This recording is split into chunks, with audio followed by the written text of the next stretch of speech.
अस्सलाम वालेकुम students, hope you all are fine. So आज हम आपके लिए लेकर आए हैं मॉक टेस्ट फॉर अकाउंटेंसी और आज के हमारे टॉपिक्स हैं financial accounting and its terms, journal and voucher approach in accountancy. So मैं चाहूँगी कि आप अपना मॉक टेस्ट देने के बाद अपना जो स्कोर है वो आप ज़रूर कमेंट सेक्शन में दे दीजिएगा और आप इन क्वेश्चंस को ज़रूर वीडियो स्टार्ट से लेकर एंड तक ज़रूर देखिएगा क्योंकि ये आपके लिए बहुत ही यूज़फुल होने वाला है। So starting with first question जो है, basic function of accounting, financial accounting is to record all business transactions, interpret financial data, assist the management, none of these. So जल्दी से आप बताइए इसका क्या आंसर होगा, क्योंकि ये बहुत ही ज़्यादा इजी क्वेश्चन है, आपको इसका आंसर ज़रूर पता होगा, आई नो।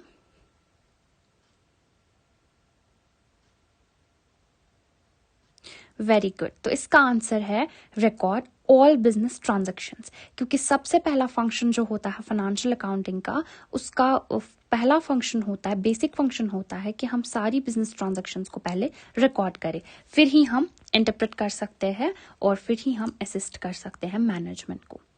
सो बहुत अच्छा, नेक्स्ट क्वेश्चन की तरह हम बढ़ते हैं। नेक्स्ट क्वेश्चन है, which qualitative characteristic of accounting information is reflected when accounting information is clearly presented. तो पहला ऑप्शन है reliability, relevance, comparability and understandability.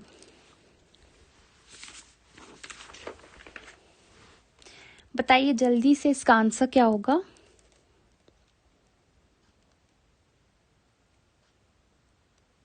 जी हाँ, तो इसका आंसर है अंडरस्टैंडेबिलिटी, बिकॉज जब हमारे पास जो इंफॉर्मेशन है वो क्लियरली प्रेजेंट होगी तभी वो अंडरस्टैंड भी होगी, ठीक है। सो तभी हम उसको इजीली अंडरस्टैंड कर पाएंगे, तो इसका आंसर है understandability. Moving on to next question जो है, purchase refers to the buying of stationery for office use, assets for the factory, goods for resale and investment. इसका आंसर आपको जरूर पता होगा, जल्दी से इसका आंसर आप बता दीजिए।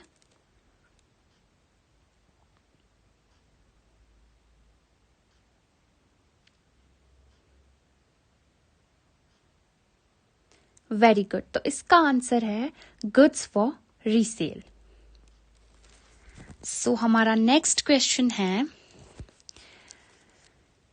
According to money measurement concept, all transactions and events are recorded. All transactions and events which can be estimated in many terms are recorded in the books of accounts. All transactions and events which can be measured in terms of money are recorded in the books of account, या none of these. तो ये बहुत ही ज्यादा easy question है concepts को लेकर, आप जल्दी से इसका आंसर बता दीजिए।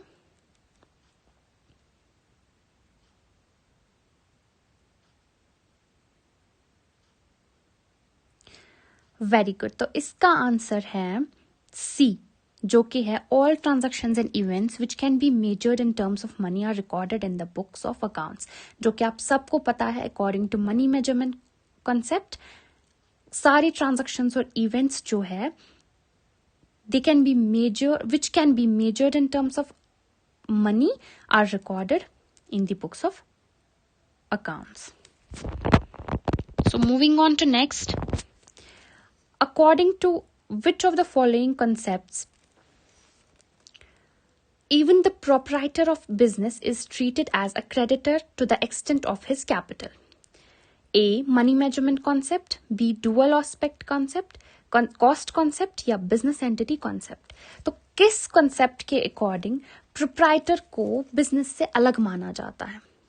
तो इसका आंसर डेफिनेटली आपको पता है, तो जल्दी से बताइए इसका आंसर क्या है।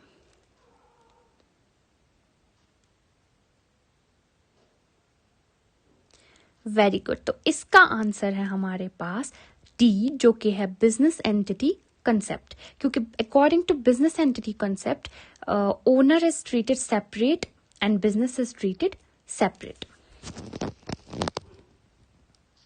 सो moving on to next question, sale of goods for Saima for cash is debited to Saima account, cash account, sales account, none of these. जल्दी से इसका भी आंसर बताइए आप.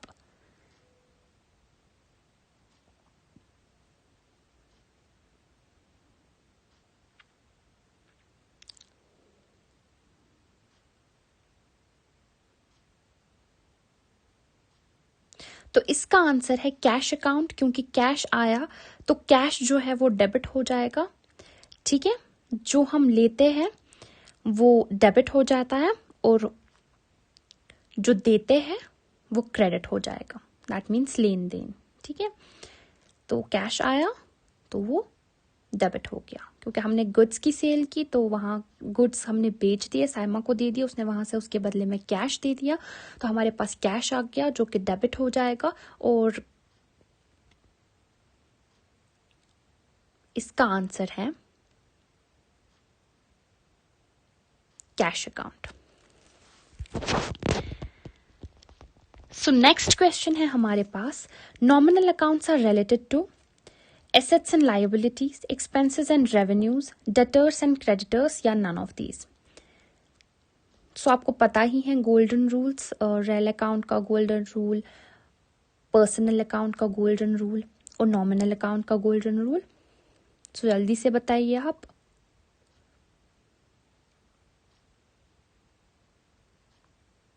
Very good. तो इसका आंसर है एक्सपेंसेस एंड रेवेन्यूज, क्योंकि आपको पता है इसका रूल क्या है, debit all expenses and losses, credit all gains and incomes.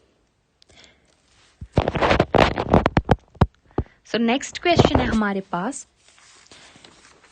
Cash memo is prepared when goods are sold on credit on cash, both A and B, none of these. तो simply इसका answer क्या होगा, आप जल्दी से बताइए.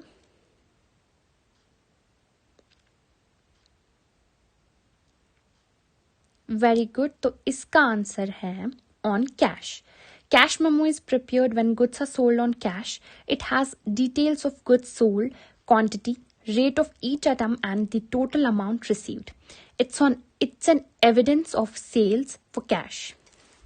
So moving on to next question. Books of accounts are written on the basis of source document, accounting voucher, both A and B, none of these. ये भी बहुत ही इजी क्वेश्चन है, बताइए आप इसका आंसर.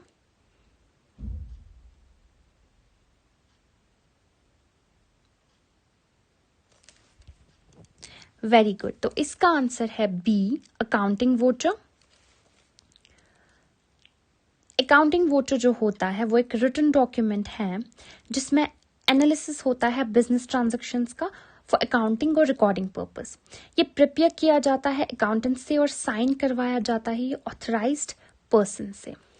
सो इसका आंसर है बी, अकाउंटिंग वोचर. नेक्स्ट है हमारे पास क्वेश्चन, जर्नल इज कॉल्ड. ये बहुत ही सिंपल क्वेश्चन है. Book of primary entry, book of secondary entry, book of final entry, या both secondary and final entry. तो बताइए इसका आंसर आप जल्दी से.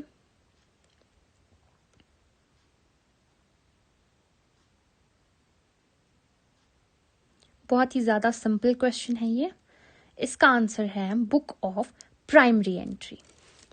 नेक्स्ट क्वेश्चन है हमारे पास, goodwill account is a personal account, real account, nominal account, none of these.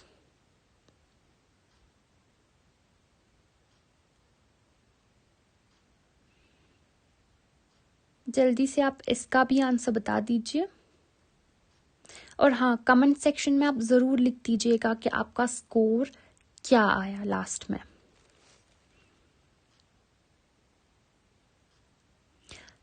Yes, goodwill जो है वो इंटेंजिबल एसेट है, तो वो आएगा रेल अकाउंट में. Moving on, outstanding salary is a real account, personal account, nominal account, none of these. जल्दी से बताइए आप इसका आंसर. ये भी बहुत ही सिंपल क्वेश्चन है.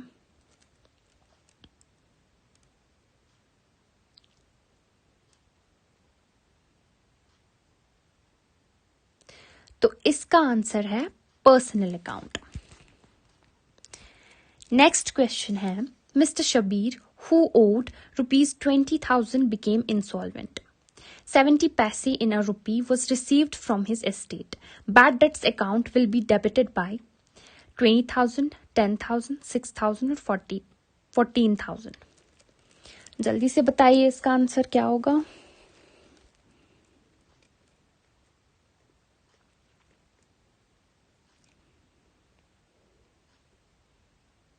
गुड। तो मिस्टर शबीर जो थे उसको 20,000 देने थे किसी को, तो पैसे ही खत्म हो गए। ठीक है, अब इसकी प्रॉपर्टी को बेच के जो आया उसमें से 100 में से हमारे पास 70 पैसा आया, मतलब 1 रुपए में से 100 में से हमारे पास 70% आया, मतलब 1 रुपए में से हमारे पास 70 पैसा आया। ठीक है, सो हम सिंपली करेंगे इसके पास, तो 20,000 में से जो है 14,000 हमारे पास आएंगे। ठीक है, जो लॉस हो जाएगा वो है 6,000, तो बैड डेट्स अकाउंट जो है वो डेबिट हो जाएगा 6,000 में से, 6,000 में इसका आंसर है। ठीक है, सो नेक्स्ट क्वेश्चन है हमारे पास, goods costing ₹1,000 damaged by fire and insurance company accepted the claim of ₹800 and the check received from the insurance company. The amount debited to loss of fire by fire would be ₹1,000, 800, 200 या none of these। तो जल्दी से इसका answer अब बताइए।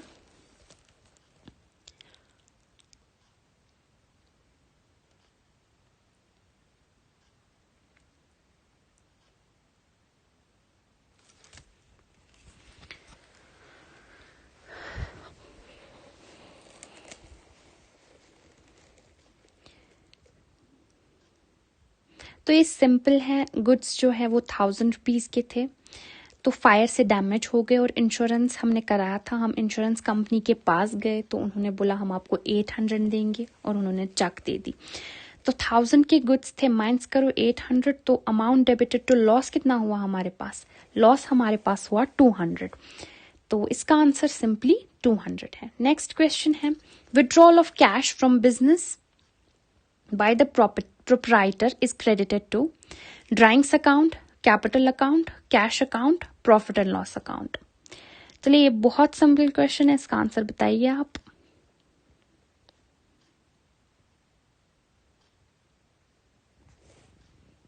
जी हाँ, तो आपको पता है इसका जो आंसर है, इसकी जर्नल एंट्री बनेगी drawings account debit to cash account.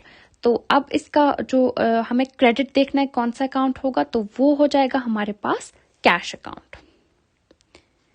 Next question है हमारे पास, loss of goods by fire should be credited to sales account, loss account, profit and loss account, purchase account. बताइए जल्दी से।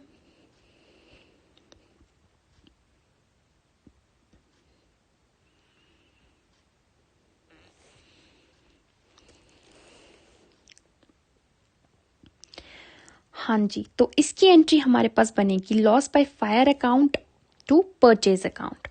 तो हमारे पास जो क्रेडिट हो जाएगा अकाउंट वो है परचेजेस अकाउंट। ठीक है, तो नेक्स्ट क्वेश्चन है हमारे पास, wages paid for the installation of a new machine will be debited to wages account, repairs account, machinery account, capital account. जल्दी से इसका भी आंसर अब बता दीजिए, आप बहुत अच्छे जा रहे हैं।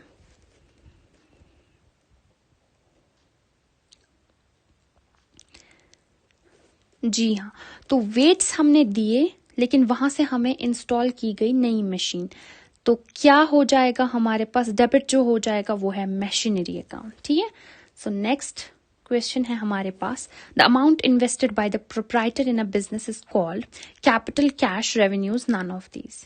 इसके लिए मैं ज्यादा टाइम नहीं दूंगी क्योंकि ये क्वेश्चन का आंसर सबको लगभग पता है। जल्दी से बताइए।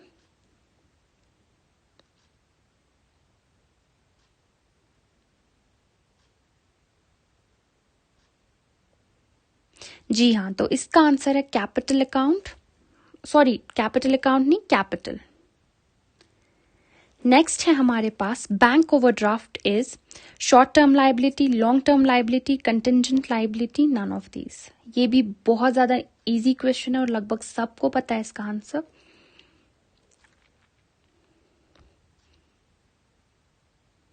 जी, तो इसका आंसर है short term liability. Last question है हमारे पास, debit means an increase in asset, an increase in liability, increase in proprietor's equity, decrease in asset. इसका आंसर भी सबको पता है, बहुत इजी है। पता है आपको, debit means an increase in asset and credit means increase in liability. Thank you so much हमारे साथ बने रहने के लिए और thanks for watching. Thank you so much.